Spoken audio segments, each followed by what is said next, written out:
The case of Baby K will stay in the adult criminal system. He's the teen accused of trying to kill a student on a Prince George's County school bus last year. And after 2 days in the courtroom, a judge finally announces a decision. ClowdyWorld, and today we're talking about rapper Baby K, an aspiring 15-year-old drill rapper that tried to up that toolie on somebody on the school bus. And honestly, he accidentally took a young woman's life.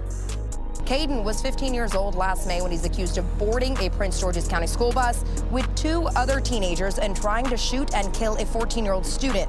It took several weeks for authorities to capture him. The judge saying the attack appeared well planned and well thought out, and that juvenile programs or treatment would likely not be sufficient in his case because he's been given the opportunity before and been unsuccessful. Back in 2021, Caden was arrested for weapons charges and put on probation, but did not complete anything required of him as part of that deal. Now, honestly, at first I didn't know too much about the story, but as I started digging a little bit deeper, I got into finding out about Prince George's County Police. So we're basically being told that there are videos, but they're not trying to comment on them for the investigation. But we're talking about this rapper, Baby K.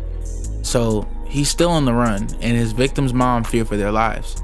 The 15-year-old suspect wanted out of Prince George's County for that brutal bus attack is still figuring things out, man. And this story is just getting crazier and crazier and crazier, bro. Now, to basically break everything down and trying to figure out who this kid is, Caden Holland, who's now 16, known as Baby K, would face punishment in adult court and end up in life in prison if he's found guilty or receive treatment and rehabilitative services in the juvenile system. So our defense attorneys argued that he was an impulsive child who would be amenable to treatment at a secure juvenile facility. Prince George County Circuit said in his ruling that Holland exhibited the opposite when the teen violated probation on a weapons misdemeanor and juvenile system from 2021.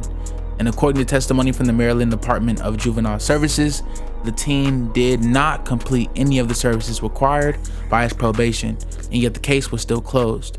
So about 2 months later, Holland was alleged to have been on a school bus and repeatedly tried to off the victim by wielding and firing a handgun in May, the judge said. Holland also said he took into account a pending case in DC where Holland was also charged with the taking of someone that took place days after the bus attack. So Whalen said that Holland would benefit more in the adult system and that the programs in the youth system were insufficient. They're trying to charge this kid as a full-grown man, and whether you feel like that is right or wrong, he is, at the time, was 14, and he is, at the time now, 16. I'm always so in between on these situations because it really sucks to see such a young person get destroyed by the system and basically get turned into a statistic. But it'd be wrong to say it and act as if he didn't turn himself into one by not only having a chance before that, but not only blowing that chance for them to still allow him to have the case closed, not only attack someone else, but then potentially accused of separately taking another person's life. It's just too heavy, man. At what point are we going to acknowledge these kids trying to be grown, man? You got to let them live their life. Now, his acts appear pre-planned, but for the weapons malfunction, the 14-year-old would have been gone. Basically saying that right when the kid was basically getting ready to go handle the other kid, when Baby K was ready to get things active, the weapon jammed. Now, Whalen said that 85% of transfer hearings request to move the case of youth charged an adult are remained to juvenile court. Now, Holland's case was thrust into the spotlight after the brazen attack on a teenage boy was caught on school bus surveillance footage. Now, in most criminal cases involving youth, authorities release only their age and gender. And while authorities did not previously release Holland's name, they did display his mugshot at a news conference announcing his arrest on May 31st, which marked remarks from Police Chief Malik Aziz, County Executive Angela D. Also Brooks, and State Attorneys Aisha Braveboy. So Maryland has some of the highest numbers of children of color in prison in the country. The case became central to an ongoing debate over how to manage increasing youth violence in a state that is trying to unwind policies that have contributed to the disproportionate incarceration of a lot of these black youth in Maryland. Now, that's a really hard issue to solve because it's very multifaceted, man. A big issue that people have been talking about for the last 5 to 10 years is that they're closing parks, they're closing recreation, they're closing down gyms, they're closing down schools and places for young youth to be able to just express themselves and be. And as we've seen now, even in New York, they're basically policing homeless. They're basically doing these things that any area where you're out in public are basically just becoming harder and harder to just be around. A group of people is loitering. A group of people that are together are going to get questioned by the 12. And it gets really frustrating because, of course, I'm not saying that this kid, Baby K, if he just had some youth football, would have been a different kid. I'm not saying that. But the youth and statistics are showing that if they had more access to these smaller opportunities to express themselves, overall, it would lead to a decrease in these bigger issues. That's not the only issue. It's the issue of poverty. It's the issue of education. It's the issue of access to funds. It's the issue of food insecurity. It's the issue of mental health. It's all that stuff in one. But overall, they are saying that just the basic amount of having less to do, these kids is bored, and when boredom strikes, people do anything. Now again, back to this kid's case. At a news conference following the ruling, Brave Boy said that Holland's case highlights several issues he's trying to address, including truancy and extended periods of probation if youths violate state juvenile service requirements, as Holland had. Now, Michael Lawler, who was Holland's defense attorney, Holland being Baby K, argued that his client should not bear the weight resulting from society's fears regarding juvenile crime, which is very big facts. Regardless of how you feel about his case specifically individually, he should not be made the martyr for other people who also make serious, if not worse, issues. Try these people based on themselves and the actions they've shown, not off other people or the status quo. Now, Lawler, his defense attorney, said, "I don't believe the outcome of this hearing should be a reflection of societal concerns on juvenile criminality." Prosecutors charged Holland in a 16-count indictment last June in the May 1st attack. Now, Holland is accused of attempting to got a 14-year-old boy multiple times aboard the bus after ambushing a bus aside the driver once the vehicle stopped in the Oxon Hill area.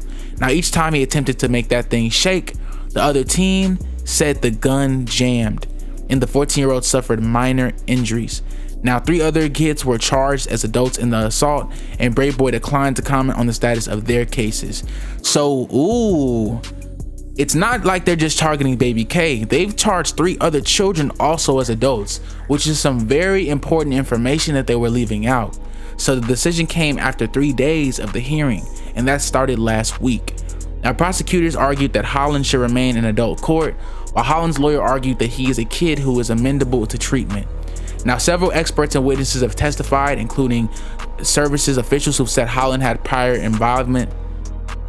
Now, several experts and witnesses testified, including juvenile services and officials who said Holland had prior involvement with the system involving some real dangerous toolies and big misdemeanors. Now, that case was it was got, and basically he was placed under 6 months of supervised probation, but the case was not closed unsuccessfully, basically because he did not participate in any of the services and basic amounts of community service, meaning that because he did not handle those smaller issues at the time and didn't do the basic amount of service requirements and showing up when he needed to, this case, using that prior information, tried him up to an adult, which they're not just saying it would have been kept smaller, but they are saying that because of that past history that was not handled and closed, they can and did use that past information to give this judiciary reaction because of it. So people have basically been saying a lot about this. Now, the bus driver spoke, and her statement was basically one of the harshest, which was, "It was the most horrific situation I've been placed in before in my life." And she testified during the hearing, man. Now, authorities stated and searched for Holland for a month before he was found in late May, and separately the teenager was charged in DC and accused of getting got a sister of an alleged accomplice in the attempted bust, according to an individual familiar with the investigation. He was automatically charged as a juvenile in the DC case. However, that case is not yet proceeded, with Holland faces his legal matters in Maryland. So he's basically being accused of killing another young woman as well. This is dangerous, man. And honestly, though, I'm a big supporter of young youth being attacked by the system, I wouldn't want my sister being nowhere near this kid. And maybe that's a bigger example of I wouldn't want him being near society doing crazy things like this. Now, throughout the days, the hearings and the Maryland defense attorneys have definitely argued that Holland would benefit from treatment and services in the juvenile system. Now, the testimony is strong, but honestly, We saw something recently like this way back with Take K, and how though his situation was a lot more or less violent because he was not the man who basically got the got going. He was, however, a big catalyst with the case with the Beat the Race video. And so we saw them charge him, and he wasn't even the one at that time who had pulled the trigger. So I wonder what they're gonna say and what they're gonna do for this other kid, Baby K. Now, ClowdyWorld, this is a serious case, and I want some real serious comments, man. Let me know what's going on. Do you feel like Baby K is cooked, man? Do you feel like he has a chance to be tried as a juvenile? Or do you feel like this talks about and paints a bigger picture on society as a whole? ClowdyWorld, and we gone.